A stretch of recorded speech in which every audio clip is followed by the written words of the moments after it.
तो चलिए आज एक बहुत ही दिलचस्प कहानी को समझते हैं, कुम्हार की किस्मत।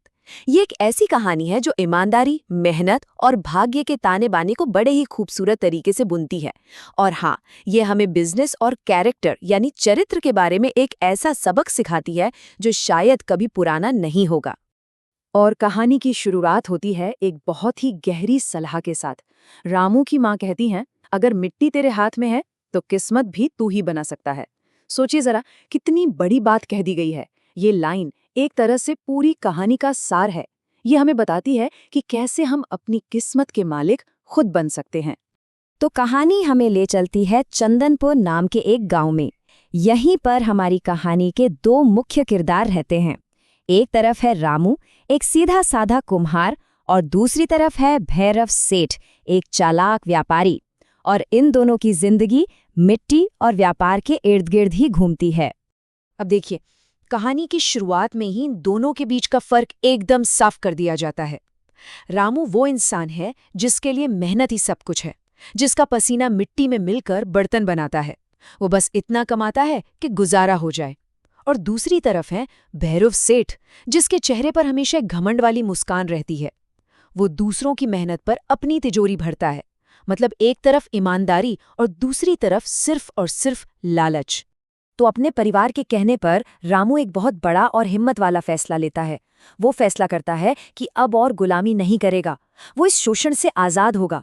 लेकिन जैसा कि अक्सर होता है, आज़ादी की एक कीमत होती है और रामू को भी वो कीमत चुकानी पड़ती है। पूरी हिम्मत जुटाकर रामू पहुंचता है भैरव सेठ के सामने। वो साफ साफ कह देता है कि वो अब ये नौकरी छोड़ रहा है और अपना काम शुरू करेगा। उसके मन में बस एक ही उम्मीद है कि इतने सालों की मेहनत का जो पैसा बनता है, जो उसकी मजदूरी है, वो उसे मिल जाएगी। लेकिन भैरव सेठ वो तो कुछ और ही सोचकर बैठा था। वो एक बहुत ही क्रूर मजाक करता है। हिसाब किताब का नाटक करके वो रामू से कहता है कि सारी कटौतियों के बाद उसकी मजदूरी बनती है 0, एक भी रुपया नहीं। सोचिए उस बेचारे पर क्या बीती होगी। अब बेचारा रामू बिना किसी पैसे के अपना काम शुरू करता है।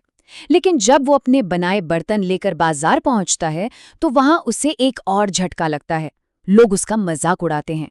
कोई कहता है, अरे ये क्या, मिट्टी तो कच्ची लग रही है। तो कोई कहता है, भैरव के मटकों जैसी चमक कहाँ है इसमें।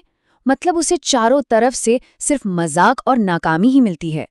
तो अब सिचुएशन ये है कि रामू को धोखा भी मिला है और बेइज्जती भी। ऐसे में किसी भी इंसान का टूट जाना आम बात है।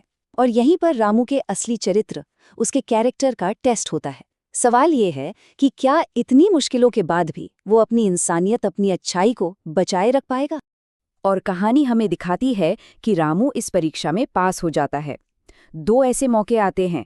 पहला, जब उसके खुद के पास खाने को सिर्फ 2 सूखी रोटियां हैं, तब भी वो उन्हें एक भूखी सफेद गाय को खिला देता है। और दूसरा, जब वो भैरव के गुंडों को एक बूढ़े आदमी को पीटते हुए देखता है तो वो अपनी परवाह किए बिना उसे बचाने के लिए बीच में कूद पड़ता है। मतलब खुद खाली हाथ होकर भी वो दूसरों की मदद करने से पीछे नहीं हटता। और यहीं से कहानी एक बिल्कुल नया, एक जादुई मोड़ लेती है। देखते हैं कि कैसे उसकी ये नेकी, ये दयालुता उसके लिए एक चमत्कार का दरवाजा खोल देती है। यहाँ कहानी एक बहुत ही कमाल का सवाल उठाती है। क्या रोटी का एक छोटा सा टुकड़ा, मतलब एक छोटा सा अच्छा काम, किसी की पूरी जिंदगी को बदल सकता है? अक्सर हम सोचते हैं कि छोटे मोटे अच्छे कामों से क्या ही होगा, लेकिन ये कहानी बताती है कि हाँ, बिल्कुल बदल सकता है। तो होता यह है कि रामू उसी रहस्यमय गाय का पीछा करते करते जंगल में काफी अंदर चला जाता है। और वहां उसकी मुलाकात एक बूढ़ी औरत से होती है जो बताती है कि वो उस गाय की मालकिन है। ये एक ऐसी मुलाकात थी जो रामू के आने वाले कल को पूरी तरह बदलने वाली थी। वो बूढ़ी औरत रामू की दया से इतनी खुश होती है कि वो उसे एक इनाम देती है। और वो इनाम है एक रहस्य, देवी माटी का रहस्य। ये कोई आम मिट्टी नहीं है।